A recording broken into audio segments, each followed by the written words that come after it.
Varicose veins కి సరైన చికిత్స కోసం సంప్రదించండి ఎవిస్ హాస్పిటల్.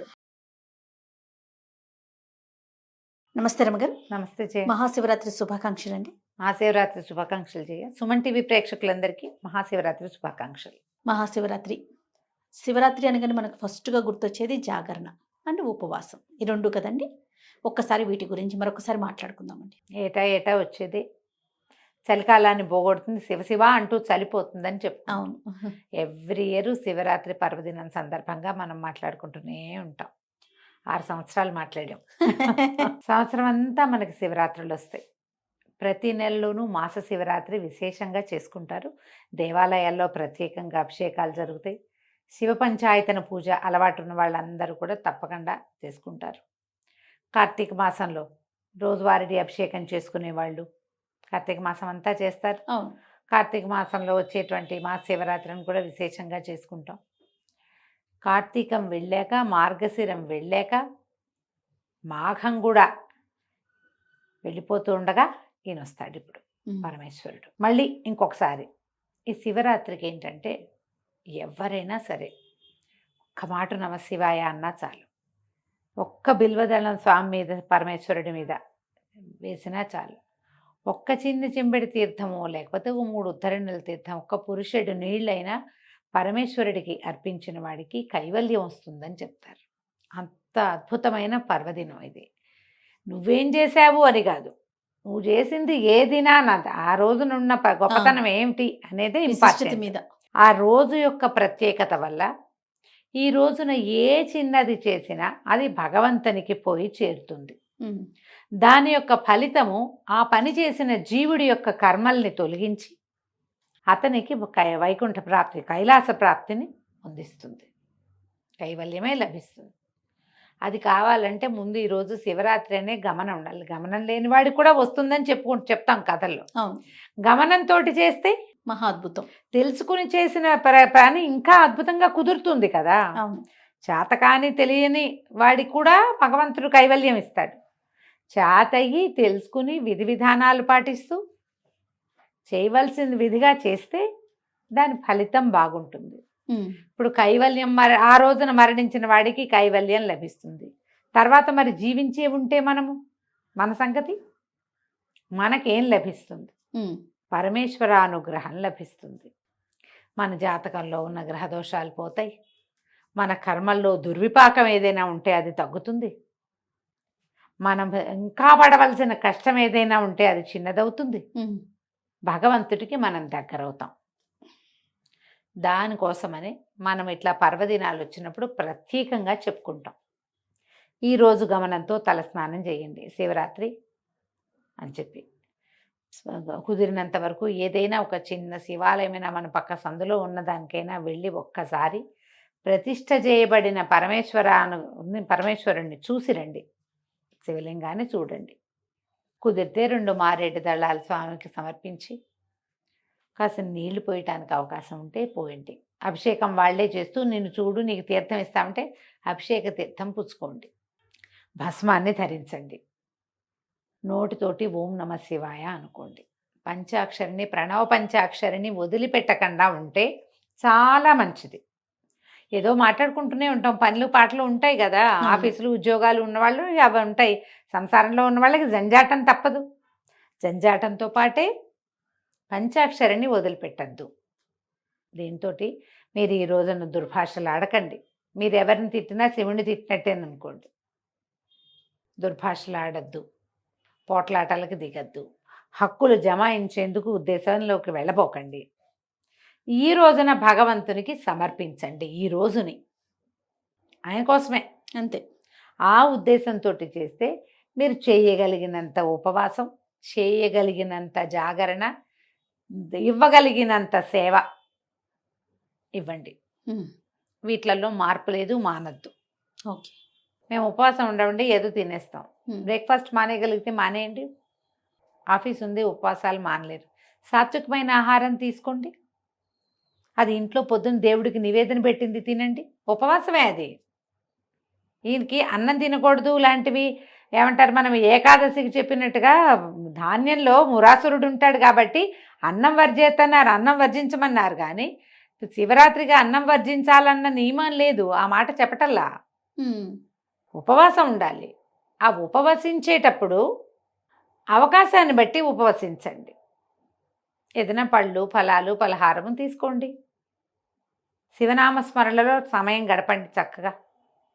మీ అవకాశాన్ని బట్టి ఇంట్లో ఏదైనా అభిషేకం చేసుకునే అవకాశం ఉంటే చక్కగా చేసుకోండి. పక్క ఇళ్లలోనో వెనకింట్లోనో మీ వాళ్ళు మేము ఏకాదశి రుద్రాభిషేకం చేసుకుంటున్నానంటే వాళ్ళ ఇంటికి ఎవరు వెళ్తాడని మానేయకండి. వాడి మొహం మనకు గిట్టకపోయినా సరే పిలిచారంటే వెళ్ళాలి, తెలిసిందంటే వెళ్ళాలి, అలా పెట్టుకోండి.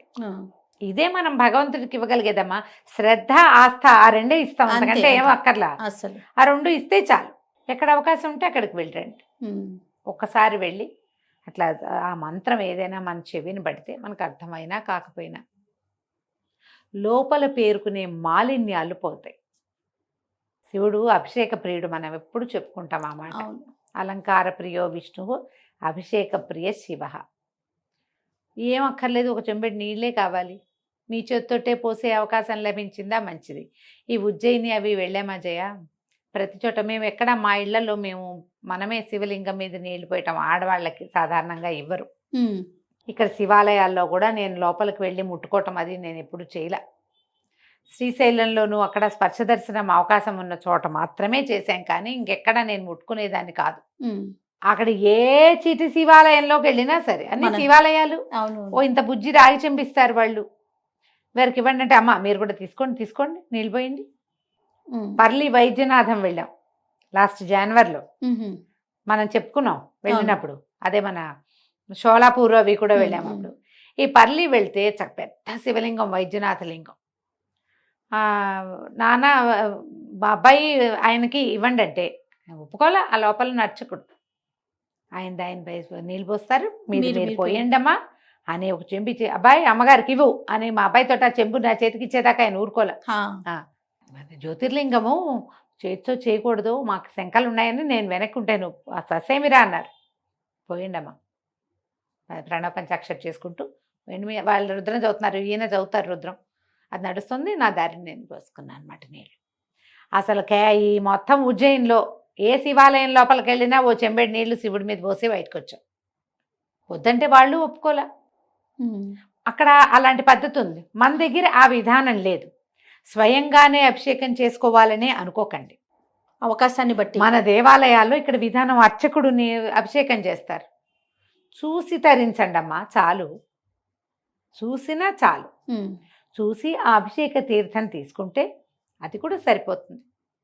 మీ ఇంట్లో అవకాశం ఉంటే చూడండి, పక్కింట్లో దొరికితే లభిస్తే చూసుకోండి, లేకపోతే దేవాలయాలకు వెళ్ళే అవకాశం ఉంటే చూడండి. ఇవేవి లభించలేదు, టీవీలో చూడండి, హాయిగా ఉజ్జయినితో సహా అన్నీ చూపిస్తారు. అవును, అన్ని జ్యోతిర్లింగాల్లోనూ దర్శనం వస్తుంది. చక్కగా కూర్చుని చూసుకోండి హ్యాపీగా. సాధ్యమైనంత తక్కువ భుజించండి, పూర్తిగా మానేస్తే మరీ మంచిది. మారేడు దళాలు దొరికితే వాటితో అర్చించుకోండి. రాత్రికి ఉపవాసం, ఇది లింగోద్భవ కాలం వరకు ఉపవాసం ఉండటం మంచిది. జాగరణ ఉండటం మంచిది. రాత్రి జాగరణ చేయాలంటే తెల్లవార్లు, అది లెక్క ఏమిటి, ఈ సాయంకాలం నుంచి రేపొద్దుటి దాకా అని కదా, తెల్లవారేదాకా ఉండగలిగే వాళ్ళు ఉంటారు, ఉండలేని వాళ్ళు ఉంటారు కదమ్మా. అందరి వల్ల అవద్దు కదా.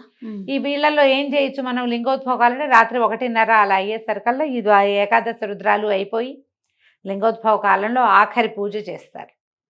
ఆ తర్వాత ఇంకా భజన చేసుకుని జాగారం చేస్తారు. అప్పటిదాకా ఉన్నా చాలు. తెల్లవారేదాకా మీరు ఉండగలిగితే, ఇది వరకు ఏం చేశారు, ఒక టికెట్ మీద 2 సినిమాలు అవి చూపించేవాళ్ళు జాగారం కోసం. జాగారం చేసి మళ్ళీ ఇంకోసారి శివదర్శనం చేసుకుని ఉపవాసం విడిచిపెడతారు మర్నాడు. మీ అవకాశాన్ని బట్టి చేయండి. ఒకవేళ అర్ధరాత్రి వరకు ఉండగలమండి. ఈ రోజుల్లో అర్ధరాత్రి వరకు లేని వాళ్ళు ఎవరమ్మా, ఏదో ఓటీటీలు పెట్టుకుని చూస్తూనే ఉంటారు కదా. బుకైలాస్ లాంటి సినిమాలు ఏమైనా చూడండి, డివోషనల్ ఏమైనా చూడండి, ఉండలేము అని అనుకుంటే కనుక. ఉండగలిగారా, దేవాలయాల్లోనో మఠాల్లోనో పీఠాల్లోనో ఉన్నారా, మహత్తరంగా ఉంటుంది. ఎప్పుడు కూడా పర్వదినాల అవకాశాన్ని పోగొట్టుకోవద్దు. ఆ రోజున చేసేటువంటి చిన్న క్రియ కూడా మనని భగవంతుడికి దగ్గర చేస్తుంది, మన కర్మలు కొంత తొలగిస్తుంది, మన పుణ్యబలం పెంచుకోవటానికి, పాపక్షయం కావడానికి పర్వదినాలు ఉపయోగపడతాయి. ఆ రోజున ఈ గ్రహాల సంతులన అవన్నీ వేరేగా ఉంటాయి. లేకపోతే ప్రత్యేకంగా ఈ రోజు ఎందుకు శివరాత్రి ఎప్పుడైనా చేసుకోవచ్చు కాదు అవును. కదా. పైగా ఇవాళ మన బర్త్డే అనుకో, సండే సెలబ్రేట్ చేసుకుంటున్నాం మనం. ముందొచ్చే సండే సెలబ్రేట్ చేసేసుకుంటాం. సెలబ్రేషన్కి కావాలి. పర్వదినాలు అట్లా కాదు కదా. ప్రత్యేకంగా ఈ సందర్భంలో, ఈ సమయంలో, ఈ గ్రహాలు, ఈ నక్షత్రాలు, ఈ చంద్రుడు ఇలా ఉండటం, సూర్యుడు ఇలా ఉండటం, ఇవన్నీ లెక్క కదా. ఉన్నప్పుడు మీకు ప్రకృతి అంతా అనుకూలంగా ఉందని కదా అర్థము. అలాంటప్పుడే మనం పూజ, మన ఉపవాసం అప్పుడు చేయాలి. కుదిరినప్పుడు చేసుకుంటాం. బర్త్డే లాగా, మ్యారేజ్ డే లాగా అనుకోవడానికి వీలు లేదు కదా. అవును. పర్వదినాలని సుసంపన్నం చేసుకోండి. తప్పకుండా. మహాశివరాత్రి పర్వదినం సంవత్సరానికి ఒక్కరోజు వస్తుంది. ఈ రోజున మీరు చేయగలిగినంత దానం చేయండి, చేయగలిగినంత శివధ్యానం చేయండి, చేయగలిగిన దర్శనం చేసుకోండి. ఏది మానకండి. ఓకే. వీటిలలో అన్నిటినీ ఏదో ఒకటి కొంచెమైనా అవకాశాన్ని బట్టి చేసుకోండి. చేసుకోండి. రైట్. నమస్తే రమగారు. నమస్తే జయ.